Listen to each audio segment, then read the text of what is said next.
Hemmäňiz salam. Siz Texnofos kanalında. Meniň adym Emir, başlaýar. Bilintinde baklaletin kakanlıyı. Bugünkü videomuzda yurdumuzda meşhurlukda ilkinjilerin biri bolan Samsung brendi barada ýazmany makul bildik. Näme üçin? Hudaýberdi jubileýin çatyrygyna yurdumuzdaky Samsung brendiniň resmijileri özüniň täze posteryna asdyr. Posterda aýdylyşyna görä Samsung kompaniýasy fevral aýynyň 12-sine haýsydyr bolsa täze bir Galaxy smartfonuna garaşýarlar. Men bolsa bu maglumatlary gördüm we siz bilen paýlaşmany makul bildim. Meniň internetde tapan maglumatlaryma görä Samsung kompaniýasy fevral aýynyň 11-ine özüniň täze flagmanlaryny görkezjek bolýar. We prezentasiýanyň ýakynlamagy bilen internetde täze flagmanlar baradaky maglumatlar diýsen köpelipdir. Men bolsa sizin üçin olaryň içinden iň gyzyklylaryny hemde hakykata ýakynlaryny saýlap aldım. Bilişimiz ýaly häzirki flagman bu Galaxy S10 smartfondur. We mundan öň Samsung brendi özüniň telefonlaryny belli bir izlederlikde artandyrýardy. Ýadyňyzda bolsa Samsung Galaxy S7, S8, S9, S10 we şol izlederlikde.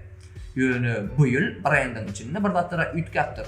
We olar özüniň täze flagmanlaryny garaşylyşy ýaly Galaxy S10 ýerinde Galaxy S20 diýip atandyrarlar.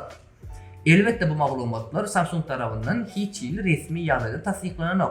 Ýöne brend bilen ýakyn gatnaşyklak bolan adamlaryň ählisi eýýamyny özüň sosial torlaryna belläp geçdiler. Samsung kompaniýasynyň näme üçin beýtgenligi barada sizde başgaça pikir bar bolsa, onu tesirde belläp geçersiňiz. Olary okamak maňa diýsen gyzykly bolar. Şeýlekem, Phone Arena portalynyň berýän maglumatlaryna görä, täze flagmanlardaky esasy ütköşmeler kamera bilen baglanyşykly bolar. Eýýam hemmeksin edişi ýaly telefonyň arka tarabyna 4 sana kamera bolar. We esasy obyektiv Samsung kompaniýasynyň özüniň öňdürýän 108 megapiksellik kamerasy bolar. 108 megapiksel.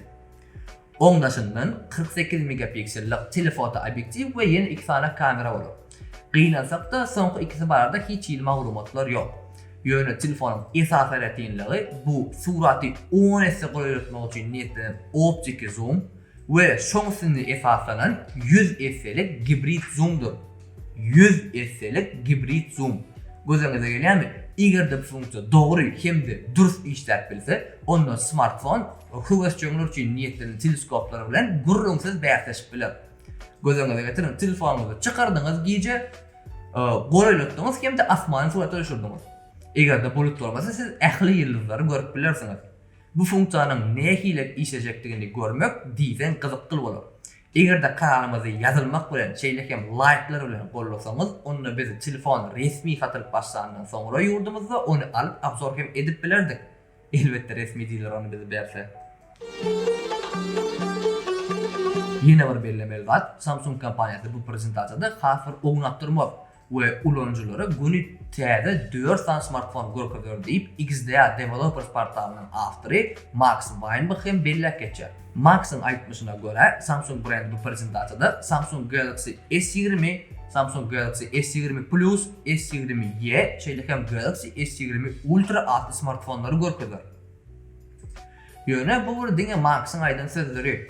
Elbetde prezentasiýada käbir zatlar üýtgäpken biler. Bilişimiz ýaly häzirki flagmanlaryň köpüsi Samsung brendiniň öňdürýän ekranlary bilen işleýändirler. Hawa, iPhone'lar hem şolaryň içinde. Eger de täze Galaxy'dan ekrany barada aýdyp geçdik, onda olaryň ählisi 120 Hz baradaky video berde 2K AMOLED tehnologiýasy boýunça ýasalan ekranlar bilen işlerler. Ýöne smartfonuň haýsy prosesoryň esasynda işlejekdigi barada maglumatlar dogry ýok. Olar ýara Samsung'un özüniň öňdürýän Exynos prosesorlar bolup biler, ýa-da Qualcomm brendiniň Snapdragon 865 prosesory bolup biler. Biz elbetde ikinci variant bolar diýip umyd etýäs hemde garaşýar. Samsung gaýraty. Şunluk bilen täze Galaxy baradaky maglumatlarymyzy jemleýär we has gyzykly täzelliklere geçýär. Geçen ýyl brend özüniň ilkinji eplenýän ekranly smartfonuny görkezdi. Ol Galaxy Fold'dy. Bu ýyl bolsa Samsung kompaniýasy özüniň innovatsion ideýasyny hasa kämilleşdirip onu bazara çykarjak bolýar. Meşhur insiderlaryň ýeretýän habarlaryna görä, täze smartfonuň ady Samsung Galaxy Z Flip bolar. we ol özüň daşky sypaty boýunça geçen ýylky Galaxy Fold dälinim Motorola Razr 2019 smartfonuna meňler. Özüň eýletýän 90 motorum gepleriniň dogry bolup çykkandan bilen meşgul bolan Ben Gaskin adly insider hem nerdendir bolsa bir ýerden o smartfony alypdyr hem de özüň Twitter akkauntynda smartfony ulanyp duruşynyň videosy bilen paýaşypdyr. Videoda görüşimiz ýaly smartfonyň täze renkde görkezelen we onuň iki tarap ekrany bar.